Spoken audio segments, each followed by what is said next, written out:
Ya, nanti itu pertanyaan saya. Boleh, boleh. Pertanyaan anu dirimu sudah selesai ya, sekarang giliran Boleh, saya. monggo, Pak, Oke. monggo. Monggo. Bismillah. Tapi saya sebelumnya minta maaf kalau ada yang saya tidak bisa jawab karena saya bukan ustadz, Pak ya. Oh, nggak masalah. Kita yang ringan-ringan aja. Boleh, boleh. Boleh. 24, 3. Tunggu ya, sebentar. Pertanyaan saya sederhana aja. Kamu tadi bercerita bahwa kamu bukan berasal dari agama Muslim kah? Bukan, aku muslim, cuman muslim aku adalah muslim dari keturunan. Jadi tidak serius, hanya karena ikut-ikutan saja sampai akhirnya aku menemukan matematika ini. Oh gitu. Betul. Berarti kamu jadi Muslim karena matematika atau karena bagaimana? Muslim yang serius itu gara-gara aku menemukan secara logika bahwa Al-Quran, kan kita referensi aku Al-Quran dong, bukan yang lain, benar kan Pak? Aku Ya, tidak tahu. pakai logika aku pakai Al-Quran. Dan aku buktikan Al-Quran itu nggak mungkin dibuat manusia. Jadi siapa lagi yang buat? Al-Quran itu kan Pak satu-satunya kitab di dunia yang pengarangnya sendiri. Pengarangnya kalau Bapak baca Al-Quran, pasti Bapak pernah baca Al-Quran kan ya? Di Al-Quran itu Allah ngomong sendiri, bukan orang cerita apa kayak di Bible kan orang cerita. Di Al-Quran itu adalah Tuhan ngomong sendiri. Oke. Ternyata faktanya adalah Allah tidak pernah berfirman kepada Nabi Muhammad. Kata Apakah siapa? Anda melawan atau setuju? Allah berfirman melewati malaikat Jibril yang disampaikan ke Muhammad SAW. Berarti Anda melawan pernyataan Anda sebelumnya yang mengatakan Allah langsung yang berfirman. Berarti Allah langsung tidak berfirman disampaikan oleh malaikat Jibril kepada Nabi Muhammad. Yang salah kalimatnya mana, Pak? berarti Nabi Muhammad menerima wahyu Allah itu dari malaikat Jibril, kan demikian ya? Melewati malaikat Jibril, setuju. Nah, melewati malaikat Jibril artinya Setuju. Nabi Muhammad tidak pernah mendengar suara Allah. Apakah demikian? Kalau tidak salah Pak ya, kalau tidak salah nih, hanya pada saat diperintahkan untuk ajaran sholat terjadi namanya Isra Miraj. Bapak pernah dengar kan Isra Miraj? Pernah. Nah, Isra Miraj itu Nabi Muhammad SAW dia ke langit ketemu langsung sama Allah. Di situ dia ketemu langsung. Tapi kalau dia di dunia, firmannya itu datang lewat malaikat Jibril. Oke, sekarang saya tanya kamu.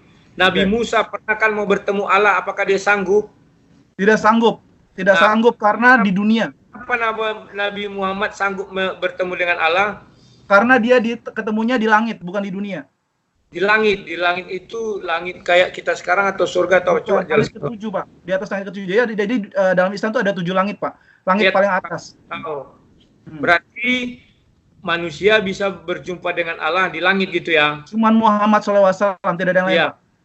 Berarti Allah kedudukannya di ars. Betul sekali. Berarti Muhammad ketemu di ars atau di mana? Harusnya di ars, tidak pernah dijelaskan, tapi logikanya di situ. Logikanya situ. Kamu pernah dengar apa firman mengenai ars itu? Apa? Bapak mau cerita apa coba? Aku tidak paham. Bahwa siapa yang sampai ke ars, dia adalah Tuhan. Siapa yang bilang tuh? Kok siapa yang bilang? Al-Quran lah. Ayat nomor berapa Pak? Maaf, ayat nomor berapa? Tolong tunjukkan ayatnya Pak. Surat dan ayat. Al-Isra 42. Bentar, Pak, saya bacakan.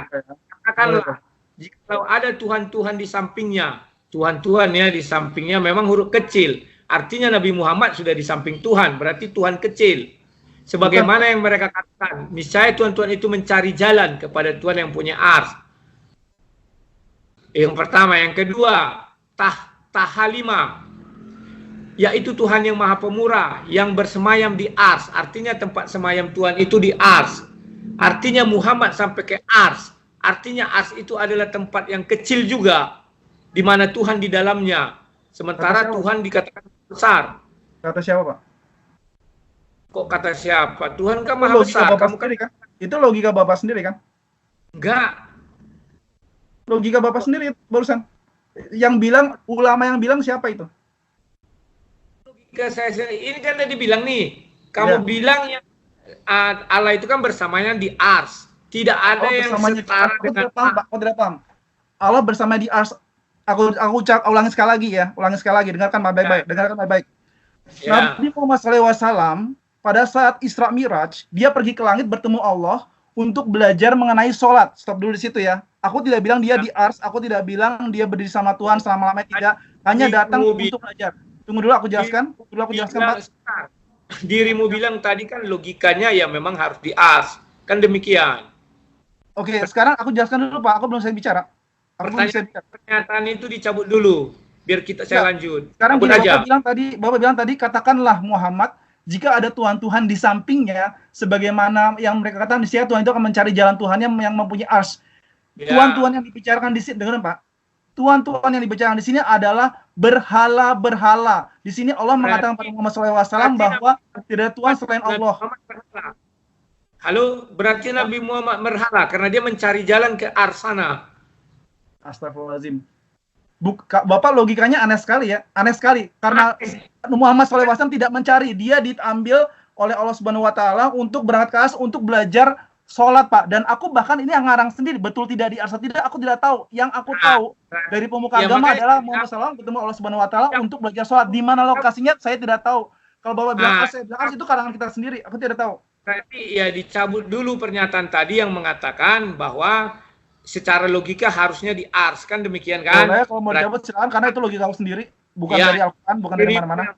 Oke, berarti itu kita batalkan. Nah sekarang mengenai penulisan Al-Quran, menurutmu siapa yang menulis Al-Quran, manusia atau Tuhan? Yang saya jelaskan ya. Sekarang Bapak punya Wikipedia dong?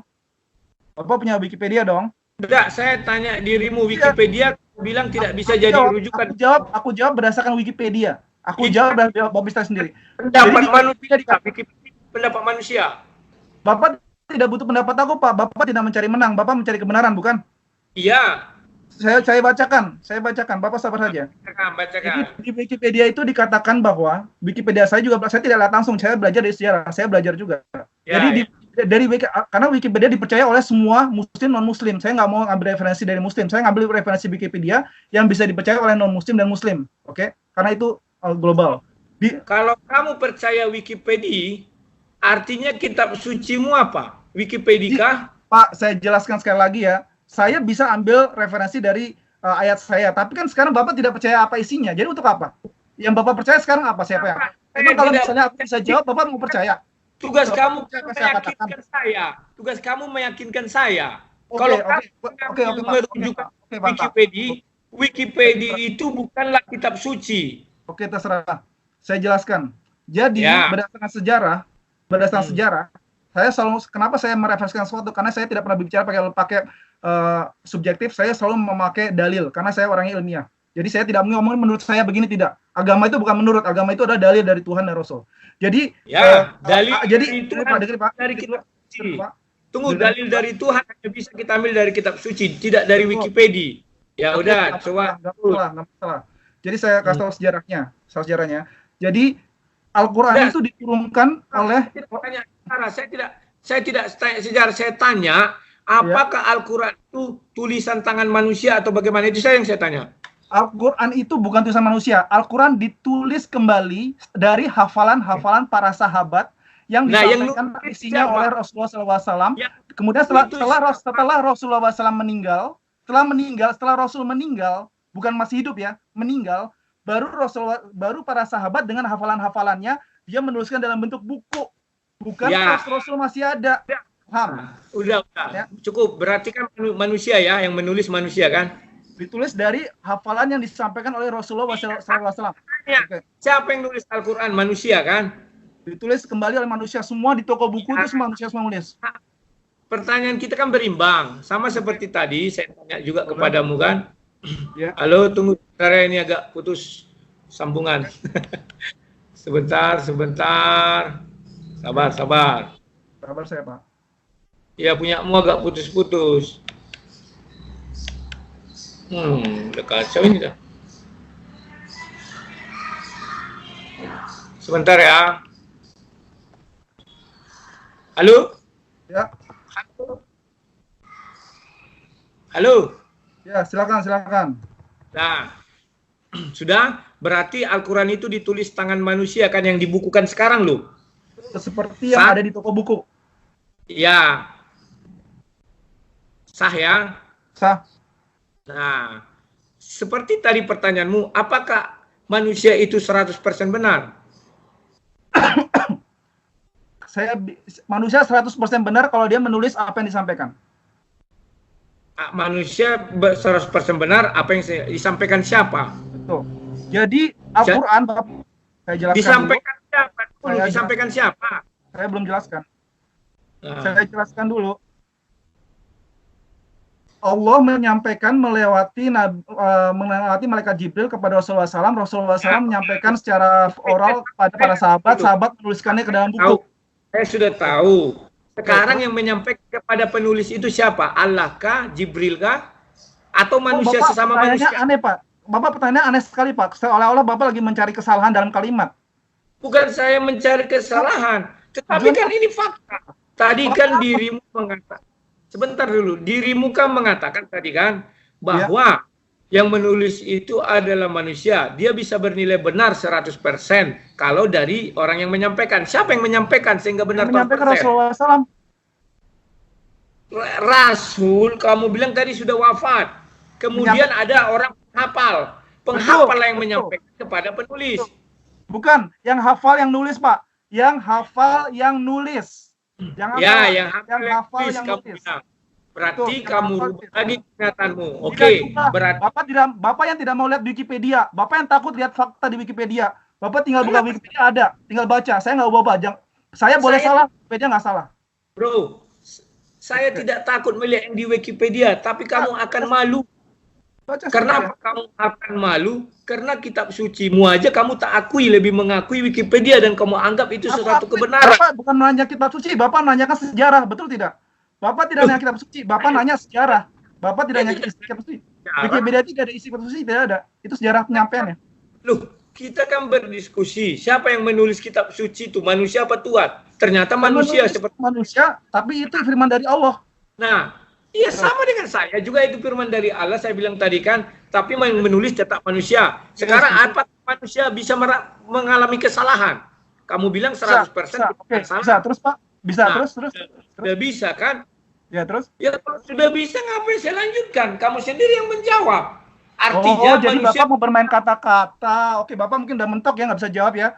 Karena Bapak nggak bisa membuktikan Bible itu 100% firman Tuhan, banyak kesalahannya, jadi Bapak memainkan kata-kata aku dan membuat aku seolah-olah kayak salah ngomong. Jadi kalau aku salah ngomong, kalau aku yang salah satu muslim salah ngomong, berarti Al-Quran itu salah. Itu bukan kebenaran, Pak. Itu sangat-sangat Bapak tidak ilmiah, Bapak tidak menunjukkan keintelekan Bapak dengan berdebat isinya, tapi Bapak mencari kesalahan saya dalam berbicara. Betul tidak? Saya belum masuk ke inti pembicaraan saya. Oke, silakan Kita kan masih bicara sama seperti saya juga. Seperti tadi bertanya, bagaimana kalau begini, bagaimana kalau begini, kan saya jawab. Tak ada bilang kamu begini, santai aja lah. Kita akui tidak ada satupun kitab suci yang tidak ditulis manusia. Kalau ada yang mengatakan kitab suci tidak ditulis manusia, pembohong, pembual. Mana ada menjatuhkan kitab suci langsung, tapi ditulis tangan manusia. Saya kan tidak mengatakan isinya 100% benar atau tidak. Saya tidak katakan itu. Tapi Anda sendiri yang mengatakan bahwa manusia bisa salah. Betul. Paham ya? Oke. Nah, sekarang saya akan masuk kepada ini. Apakah kamu percaya bahwa isi kitab suci Al-Quran itu 100% kebenaran? Aku sama dengan kau pertanyaan. 100% tanpa kecuali dan dijelaskan sendiri oleh ayat di Al-Quran. Ya, kamu percaya ya. Berarti apa yang saya katakan pertama kamu sudah setuju ya, bahwa semua orang yang beriman harus buta. Kalau kurang 1% aja dia harus pindah, meninggalkan kitab tersebut. Artinya dia sudah tidak percaya lagi. Paham ya? Tidak setuju, Pak. Kok tidak setuju? Tadi kamu bilang setuju 100% itu. Saya tidak bilang harus percaya buta. Saya tidak setuju Bapak bilang percaya buta, saya tidak setuju. Karena Islam itu adalah agama berdasarkan bukti, bukan percaya buta. Saya bilang Islam itu memberikan bukti, bukan percaya buta. Kamu kan tadi sudah membuktikan sendiri bahwa manusia bisa salah. Apalagi? Oke. Kenapa bahasamu kamu cabut? Oke, sudah sampai situ. Intinya Bapak itu mau bicara apa? Saya tidak paham, Pak. Intinya apa? Intinya apa? Sama seperti kamu bertanya kepada saya tadi, kenapa kamu jawab? Jawab saja. Sama seperti saya. Iya, saya bilang. Kalau kamu tak percaya 100%, artinya kamu harus meninggalkan itu. Nah, oke. Sekarang saya buktikan lagi kamu bukan percaya buta atau tidak. Kamu siap? Siap, insya Allah. Menurutmu, nama-nama yang ada di Al-Quran hampir sama dengan nama-nama yang ada di Bible. Tetapi terjadi namanya perselisihan sejarah atau latar belakang atau ceritanya. Menurutmu, misalnya, contohnya si Nuh. Di Bible dikatakan si Nuh itu dengan keluarganya selamat semua. Di Al-Quran mati satu istrinya dan satu anaknya. Aku yang tahu anaknya. Istrinya mati juga. Oke. Ya, makanya nanti digali aja atau aku bukakan ayatnya mengenai istrinya. Tidak usah Pak. Aku cari sendiri. Oke. Nah, ternyata ada dua cerita yang berbeda. Menurutmu, apakah ada dua Nuh di dalam dunia ini? Tidak mungkin. Tidak mungkin. Menurutmu mana yang benar? Nuh Al-Quran. Yang di dalam Bible atau Nuh yang dalam Al-Quran? 100% Al-Quran. Ya, oke. Kita buktikan kamu buta apa enggak ya. Al-Quran itu turun tahun 610 sampai 633. Oke. Di dalam sejarah manusia, mulai dari zaman Nuh sebelum sejarah manusia, mulai dari zaman Nabi Nuh sampai zaman sebelum Nabi Muhammad, tidak satu buku pun menuliskan bahwa istri Nuh mati dan anaknya mati. Oke. Artinya, kalau kamu katakan kamu tidak buta beriman itu, kamu salah. Keliru, jangan salah, keliru. Kamu cari sejarah dunia, halo? Oke. Kamu cari sejarah dunia sebelum Nabi Muhammad menerima wahyu. Kisah Nuh. Kamu kan katakan logika. Carikan di sejarah dunia, apakah istrinya mati dan anaknya mati satu. Buktikan sama saya. Cari, Wikipedia kan, silakan buka Wikipedia. Sekarang, oke. Tujuan Bapak nanya ini apa? Loh, tujuannya apa? Kamu kan bilang tidak buta. Oke. Sekarang saya boleh ya? Tanya balik ya? Boleh ya? Saya tanya, kenapa saya harus, maaf Pak. Kenapa saya harus percaya sejarah dunia dan daripada Al-Quran? Jawab dulu Pak. Nah, kenapa saya harus percaya sejarah dunia dibanding Al-Quran? Sebentar.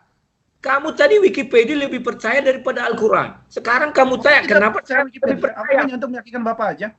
Nah, kan makanya kalau beriman itu jangan buta, kamu bilang. Sekarang kamu yang buta.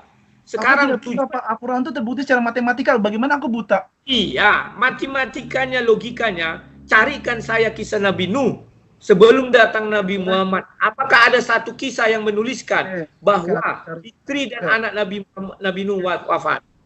Halo? Oke, aku cari. Carilah. Oke. Sama seperti tujuannya apa? Aku tidak tahu tujuan apa, tapi aku bingung kenapa sejarah itu jadikan referensi. Aku bingung masih. Loh, nggak usah bingung, carikan aja. Boleh, aku cari.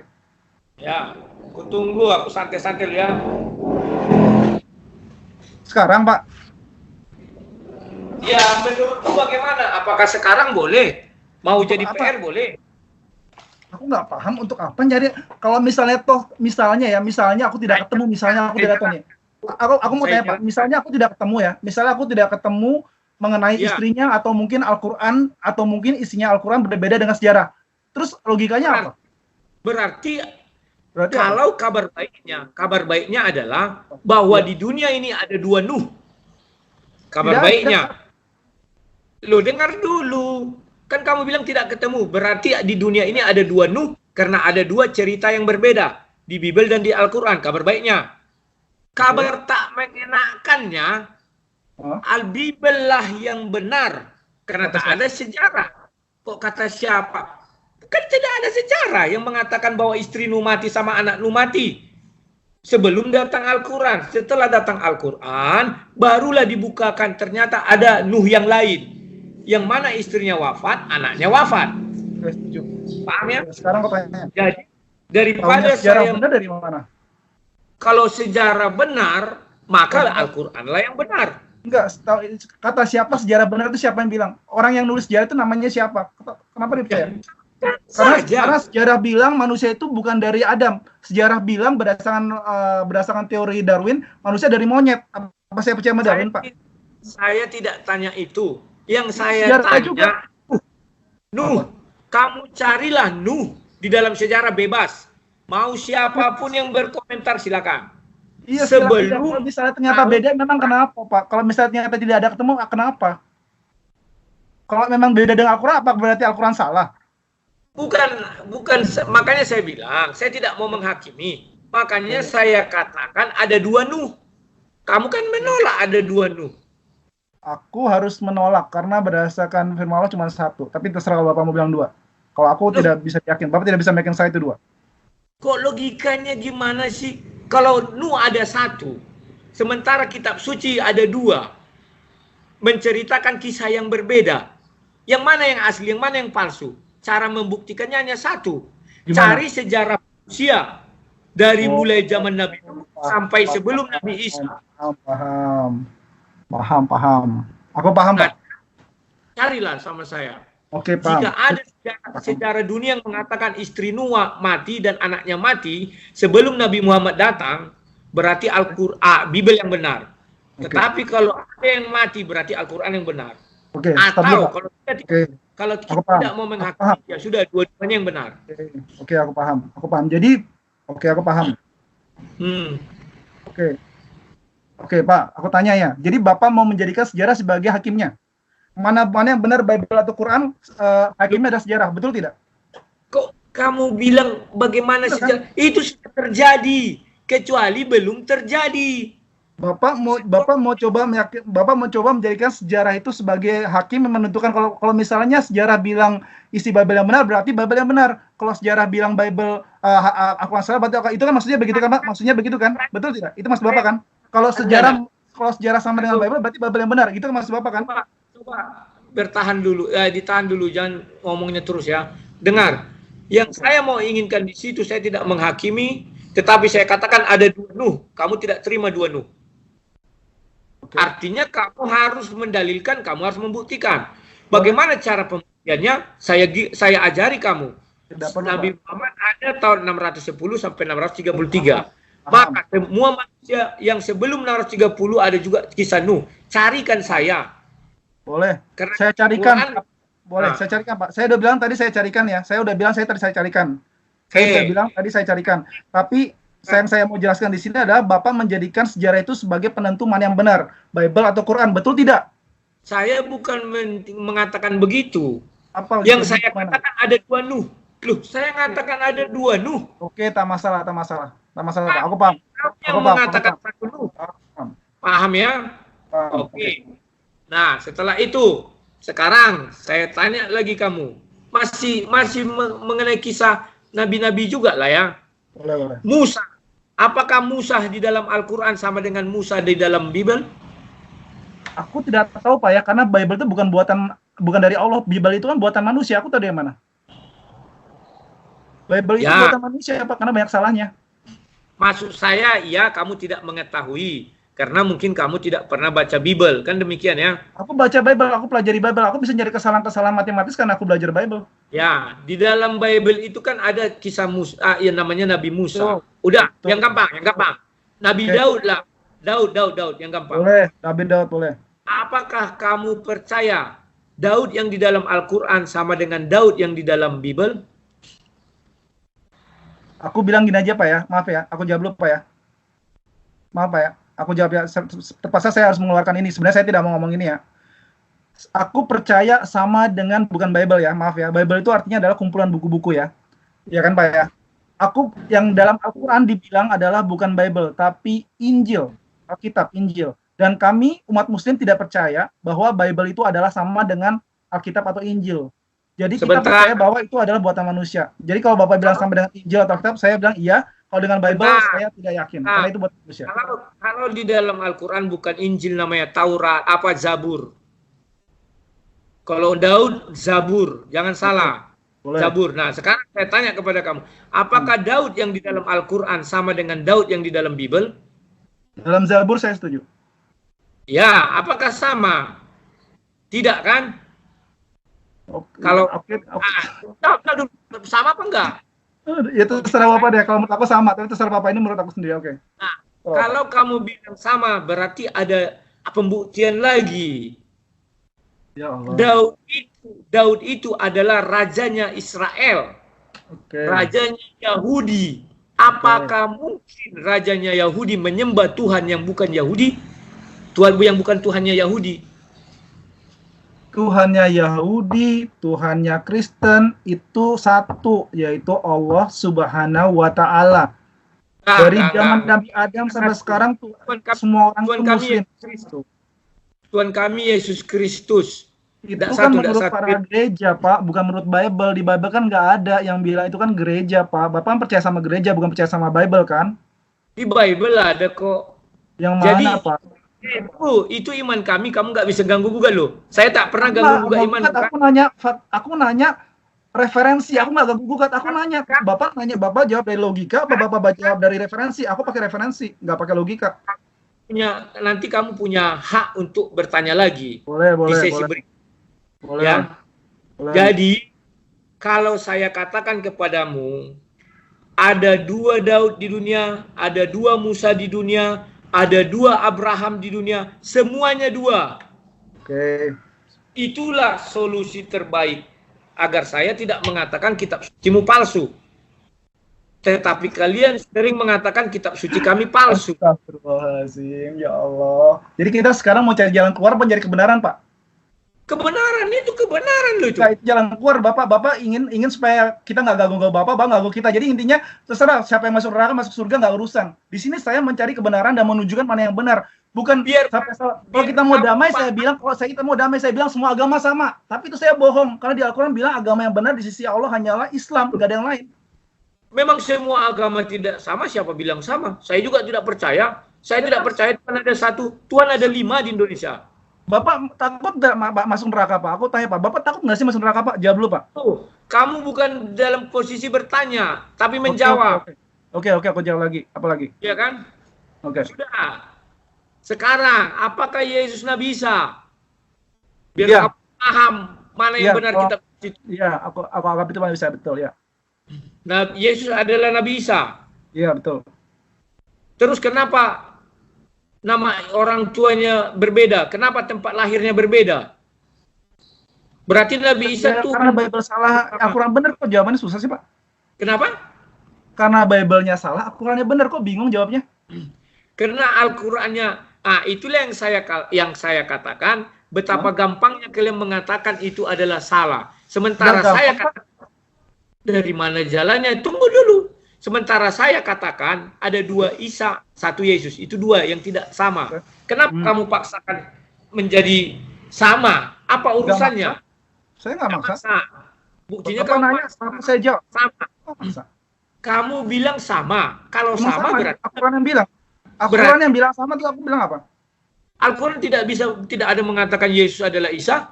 Oh, jadi Bapak bilang Isa-nya Al-Quran itu sama Yesus itu beda. Jadi kita ngomongin bukan ada beda. Ya, berbeda. Dalam sejarah bisa kebetulan bisa ada Daud yang beda, Isa yang beda, bisa ada Musa yang beda. Wah, hebat banget ya Bapak. Logikanya maksudnya dari mana? Aku nggak paham tuh Pak. Bapak bisa dapat pendeta mana yang bilang sama Bapak itu Pak? Siapa yang bilang Pak? Tidak mungkin ada satu Tuhan yang sama. Berfirman dalam 2 kitab suci dengan isi yang berbeda. Itu fakta. Betul sekali, saya setuju. Bumi ini diciptakan oleh satu Tuhan. Karena kamu setuju. Apakah kamu siap mencarikan kisah Nuh yang saya bilang tadi? Boleh saya cari, walaupun tidak tahu tujuannya buat apa. Tidak ada. Kok tujuannya tidak tahu? Kan sudah jelas. Kalau tidak ada berarti kitab suci mana yang palsu? Bible. Kok Bible? Pak, Bible sudah banyak kesalahan matematika, Pak. Bapak mau percaya sesuatu yang banyak salahnya, Pak? Bapak tonton video saya, Pak. Tolong, Pak, tonton video saya dan bantah. Saya kasih 5 juta kalau Bapak bisa bantah Al-Quran buatan manusia. Gampang. 5 juta, saya cash, Bapak kasih rekeningnya, saya transfer sekarang juga. Bapak tonton video saya, bilang kalau matematika itu buatan manusia. Saya transfer sekarang juga. Siapapun di sini saya transfer semua. Kamu tadi sudah mengakui itu tulisan manusia titik dan manusia bisa salah titik. Bapak bermain dengan kata-kata saya tidak peduli. Saya mencari kebenaran. Nggak bisa. Atau kamu mau ngulang pernyataanmu? Boleh. Bapak mau bilang saya kalah, silakan. Bapak mau bilang saya salah, silakan. Tapi saya minta semuanya nonton di sini, nonton video saya dan cari kebenaran. Itu aja. Oke Pak, kalau Bapak mau saya kalah, saya ngaku kalah. Tapi mohon tonton video saya. Saya mohon tonton video saya kalau berani. Saya tidak bilang kamu kalah dan saya juga tidak pernah mengatakan punyamu palsu atau apa namanya itu tidak asli. Saya katakan memang 2 Musa, memang 2 Nuh. Oke, selesai. Oke, terserah. Paham ya? Oke. Kita jumpa lagi di lain waktu. Jangan lupa Ini ditonton video saya kalau punya nyali untuk lihat kebenaran ya. Kalau takut sebutkan nama pasti nggak berani channelnya, nonton. Kalau berani saya kasih 5 juta. Saya kasih 5 juta yang bisa bantah Al-Quran buatan manusia. Lihat Ya. channel saya. Please. Iya, makanya kamu sebutkan apa nama channelmu biar ditonton orang. Ada di sini channelnya, Bapak bisa lihat channel saya. Mau taruh di mana? Saya akan taruh linknya di reply dari chat ini. Ya, ya betul. Tulislah tujuannya apa, biar orang bisa tahu. Ya, kita juga apa kan sportif aja. Boleh Pak. Jadi intinya saya nggak mau debat Pak ya. Saya sebenarnya cuma mau mencari kebenaran. Saya mau menyelamatkan orang-orang dari api neraka itu aja. Karena tidak salah lagi Pak. Kalau Al-Quran itu tidak ada bukti mati-mati, saya nggak mungkin kayak begini. Cara mencari kebenarannya seperti itu, ya kan? Oke. Ya. Dan terima kasih karena kamu sudah punya waktu bertanya dan saya sudah punya waktu bertanya. Kita akhiri sampai sekian. Tidak ada kesimpulan apapun. Biar orang yang menonton yang menyimpulkan sendiri. Oke. Sekian dan terima kasih. Saya akhiri diskusi hari ini. Kalau mau diskusi lagi nanti hubungi aku ya bro. Mohon maaf Pak ya kalau misalnya tadi saya ngomongnya kasar. Mohon maaf kalau saya tadi motong-motong. Mohon maaf kalau saya bilang salah Pak ya. Jangan sakit hati Pak ya. Kalau kami orang Kristen bro, pemaaf bro. Takkan ada nanti kami bilang penistaan, tak ada. Oke bro, sekian dan terima kasih ya. Terima kasih. Assalamualaikum warahmatullahi wabarakatuh.